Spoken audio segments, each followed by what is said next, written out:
Salom do'stlar. Ko'pchilik Janubiy Koreyaning mukammal orzular mamlakati deb biladi. Lekin har bir davlatning ko'rinmaydigan va aytilmaydigan qora tomonlari ham bo'ladi. Bugungi videoda ko'rinmaydigan va aytilmaydigan tomonlar haqida gaplashamiz. Qani unda ketdik. Ko'pchilik Janubiy Koreyaning orzular mamlakati deb biladi. Zamonaviy binolar, toza ko'chalar va yuqori texnologiyalar. Lekin bu mamlakatning ko'pchilik bilmaydigan qora tomonlari ham bor. Har kuni millionlab odamlar metrodan foydalanadi. E'tibor bering, deyarli hammaning nigohi telefonda. Shahar juda gavjum bo'lsa ham, odamlar bir-biri bilan deyarli muloqot qilmaydi.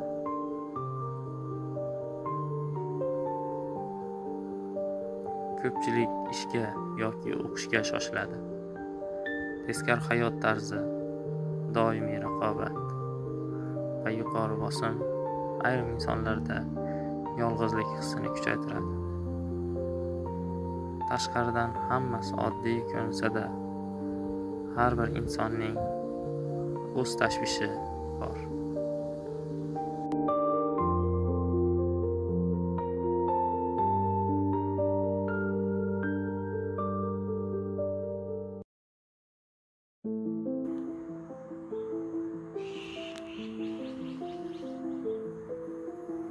Koreya texnologiya bo'yicha dunyodagi eng rivojlangan davlatlardan biri.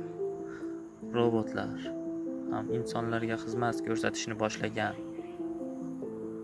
Ammo bu rivojlanish ortida kuchli raqobat ham yashirin. Yoshlar yaxshi universitetga kirish va yaxshi ish topish uchun yillar davomida tinimsiz mehnat qiladi. Ko'plab kompaniyalarda ish bosimi juda yuqori bo'ladi. Ayrim xodimlar kechgacha ishlaydi.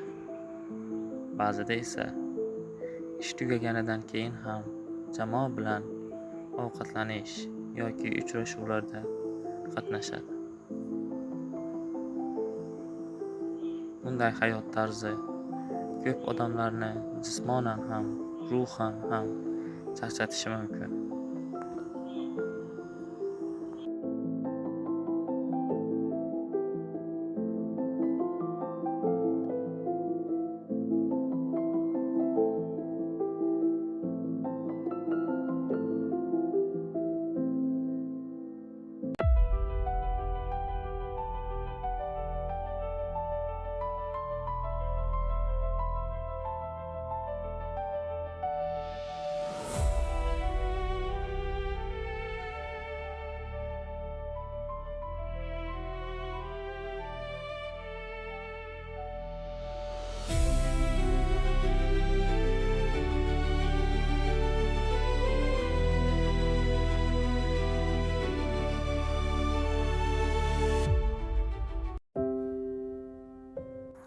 Koreya ko'chalarida hayot deyarli hech qachon to'xtamaydi.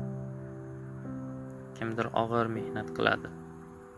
Kimdir ko'cha savdosi bilan shug'ullanadi.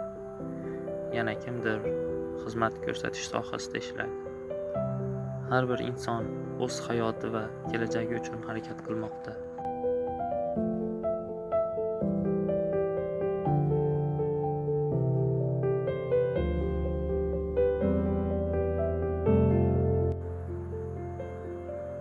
Rivojlangan davlatda yashash har doim ham baxtli hayot degani emas. Ba'zan minglab odamlar orasida ham inson o'zini yolg'iz his qilishi mumkin.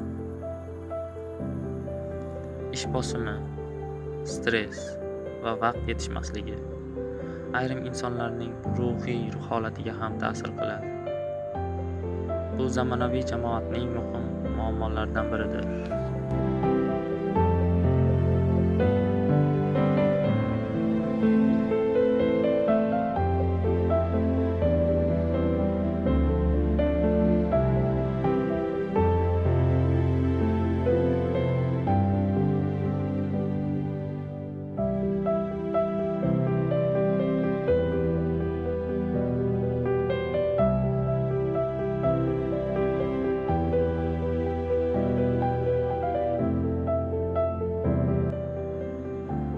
Seul dunyodagi eng qimmat shaharlardan biri hisoblanadi. Ayniqsa, uy-joy narxlari juda yuqori. Shu sababli ayrim odamlar juda kichik xonalarda yashashga majbur bo'ladi. Ko'pchilik esa uzoq yillar davomida o'z uyini sotib olish uchun pul yig'adi.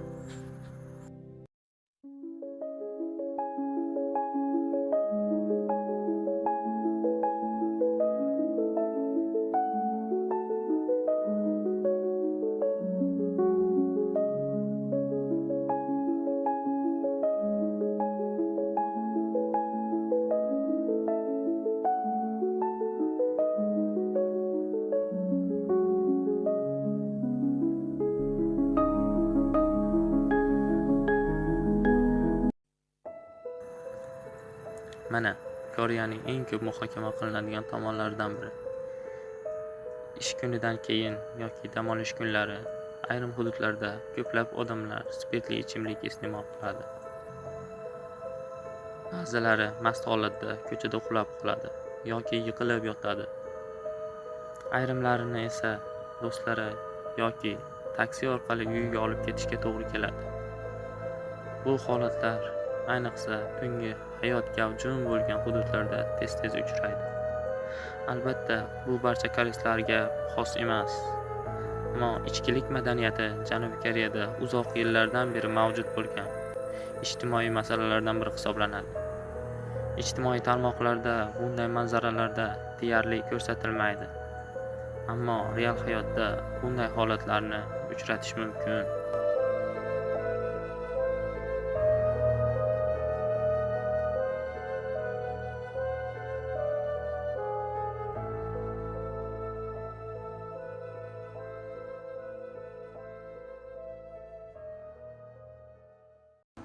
Agar video yoqqan bo'lsa, obuna bo'lib, like tugmasini bosishni unutmang. Keyingi videolarda Janubiy Koreyaning qaysi tomonlar haqida video olishimizni istaysiz? Fikrlarni izohlarda yozib qoldiring. Keyingi videolarda ko'rishguncha, anikasiga yorobun.